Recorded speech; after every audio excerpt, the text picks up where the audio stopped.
देखिए हम लोग बात कर रहे हैं कुछ भौतिक और रासायनिक परिवर्तन की।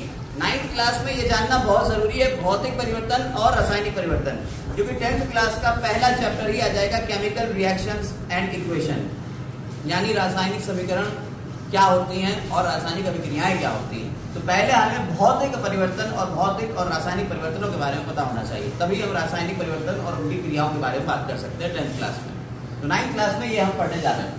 तो भौतिक परिवर्तन क्या होते हैं? देखिए कुछ भौतिक गुण होते हैं, पदार्थों के कुछ भौतिक गुण होते हैं। भौतिक यानी फिजिकल प्रॉपर्टीज। तो फिजिकल प्रॉपर्टीज यानी भौतिक गुण क्या क्या होते हैं? जैसे पदार्थ का रंग हो गया, कठोरता हो गई, दृढ़ता होगी, बहाव हो गया, घनत्व हो गया, गलनांक, क्वथनांक, ये सब उसके भौतिक गुण।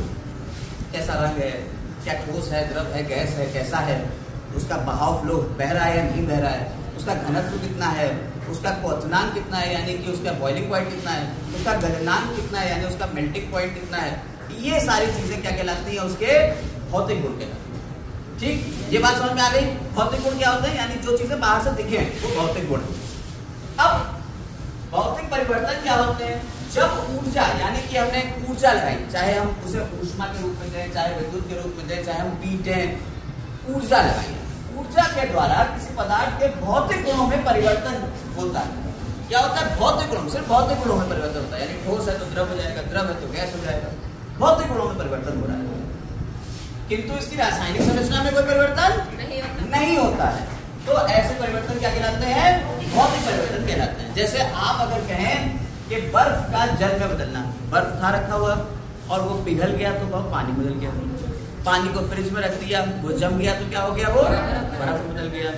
आपने पानी को गैस के ऊपर रख दिया और गैस को ऑन कर दिया तो क्या हुआ? अब भाप में बदल जाएगा, वो पानी सारा उबल गया।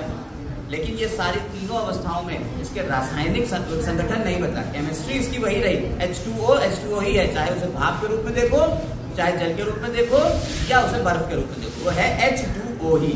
तो उसके रासायनिक संगठन में तो कोई परिवर्तन नहीं हुआ, इसलिए उसके सिर्फ भौतिक अवस्था में परिवर्तन हुआ है, इसलिए ये परिवर्तन कैसा है?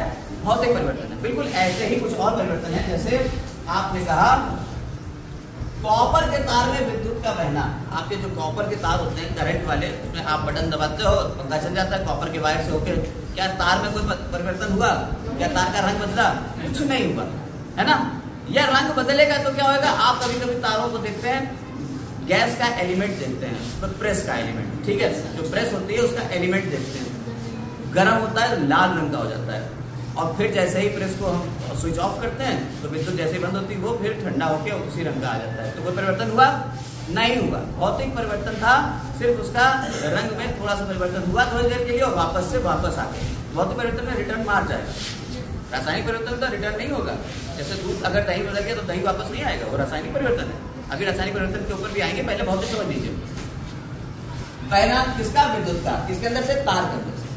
विद्युत बल्ब का प्रकाश देना, आप पुराने वाले अगर बल्ब देखिए, जो बल्ब होते थे, अभी तो CFL आती है अपने पास, जो बल्ब होते थे उससे प्रकाश जैसे स्विच ऑन किया तो अगर वोल्टेज कम होता तो ऐसा लगता था तार खाली जल रहा है ना, छल्ला बना हुआ। तो क्या है, वो धीरे धीरे जलते जलते तार इतना गर्म हो जाता है कि उससे प्रकाश निकलने लगता है।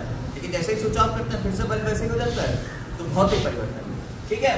मक्खन का एक बर्तन में पिघलना, आपने मक्खन की एक टिकिया ली और उसको रख दिया और वो थोड़ी देर बाद पिघल गई गर्मी से, और जब आपने फिर उसे फ्रिज में रखा फिर जम गया, है ना।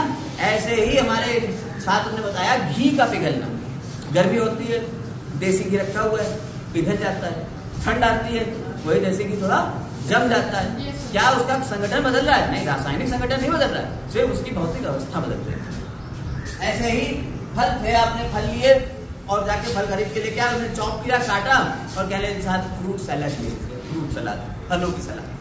तो जो फलों की सलाद है, क्या वो आपका रासायनिक परिवर्तन है? नहीं, वो क्या है? भौतिक परिवर्तन। तो भौतिक परिवर्तन समझ में आ गए, उदाहरण समझ में आ गए। अब इसमें एक पॉइंट समझ लीजिए कि भौतिक परिवर्तन में कोई नया पदार्थ नहीं बन रहा है, पुराना ही पदार्थ है वही रहेगा, नया पदार्थ नहीं बन रहा है। जबकि रासायनिक परिवर्तन में एक नया पदार्थ बनेगा। तो अब हम लोग रासायनिक परिवर्तन की बात करेंगे। अब फिजिकल प्रॉपर्टीज या फिजिकल चेंजेस के बाद हम लोग आते हैं केमिकल चेंजेस, यानी कि रासायनिक परिवर्तन। देखिए रासायनिक परिवर्तन में हमने आपको बताया कि कोई नया पदार्थ बनेगा। तो रासायनिक परिवर्तन क्या होता है? जब ऊर्जा द्वारा पदार्थ के रासायनिक गुणों में परिवर्तन होता है। ऊर्जा द्वारा पदार्थ के रासायनिक गुणों में परिवर्तन होता है और नया पदार्थ बनता है, तो इस परिवर्तन को क्या कहते हैं? रासायनिक परिवर्तन कहते हैं। अब देखिए रासायनिक परिवर्तन जरा ध्यान से देखिएगा। हमने आपको अभी बताया दूध का दही में बदल जाना। दूध देखा है आपने? जो दूध होता है उसका टेस्ट होता है मीठा, लेकिन जैसे ही आप दही में बदलते हैं उसको, उसका टेस्ट कैसा होता है? खट्टा। तो उसमें अम्ल बन जाता है, तो नया पदार्थ बन गया, उसका रासायनिक संगठन ही बदल गया। ठीक है, ऐसे ही आप कहें कि आपने कोई ईंधन जलाया, लकड़ी जलाई, और लकड़ी जब जलाते हैं तो दो चीजें जलती हैं, एक तो हीट यानी ऊष्मा और दूसरा प्रकाश। दोनों चीजों, अब क्या वापस लकड़ी जलने के बाद क्या वापस लकड़ी मिल सकती है? कोयला मिल सकता है, लकड़ी नहीं मिल सकती, है ना? ऐसे ही आपने कहा अलमारी में जंग लगना। आपकी अलमारी में जंग लग गई, लोहे की अलमारी थी या दरवाजे थे, तो जंग लग गई, पानी पड़ा और जंग लग गई। क्या वापस जंग से आप दोबारा क्या लोहा वापस ले सकते हो? नहीं ले सकते हो। तो क्या इसमें रासायनिक परिवर्तन में पदार्थ की संरचना, रासायनिक संरचना में परिवर्तन हो जाता है। पूरा रासायनिक परिवर्तन ही हो गया, संरचना ही बदल गई।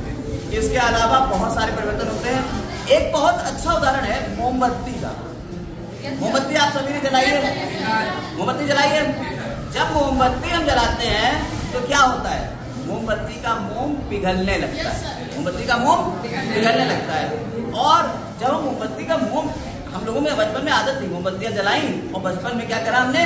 निकाला, फिर मोम सारा मोम इकट्ठा करके दोबारा से मोमबत्ती बनाते थे। याद है? करते भी होगे तुम लोग भी। तो अब वो जो मोम इकट्ठा किया वो उस मोमबत्ती के बराबर तो आया ही नहीं यार, ये तो समस्या आ गई। यानी मोमबत्ती जली इतनी बड़ी और जो मोम नीचे इकट्ठा हुआ वो जरा सा था। इसका मतलब वो मोम कहाँ चला गया? वो मोम जल गया। जलने से कार्बन डाइऑक्साइड और वाष्प में वो बदल गया। जो नहीं मिला मोम वो किसमें? वो जल गया। तो जो जल गया वो परिवर्तन कौन सा था? रासायनिक परिवर्तन था। और जो नहीं जला, जो पिघल गया, गर्म होकर पिघल के नीचे आ गया, वो कौन सा परिवर्तन था? यानी मोम का गर्म होकर पिघलना, सिर्फ पिघलना, वो कौन सा परिवर्तन है? और मोम का गर्म होकर जल जाना, समझ में आ गई बात या नहीं? तो ये इस तरह से हमने भौतिक परिवर्तन और रासायनिक परिवर्तनों को जान लिया। अगले लेक्चर में हम लोग बात करेंगे कि शुद्ध पदार्थ कौन से होते हैं और उनके क्या क्या कैरेक्टरिस्टिक्स हैं। जैसे हम बात करेंगे हमारे धातु कौन से होते हैं, अधातु कौन से होते हैं, उपधातु कौन से होते हैं, इन सब के बारे में पूरी चर्चा होने वाली है और वो अगले लेक्चर में होगी। इसमें बस इतना ही। Have a nice day.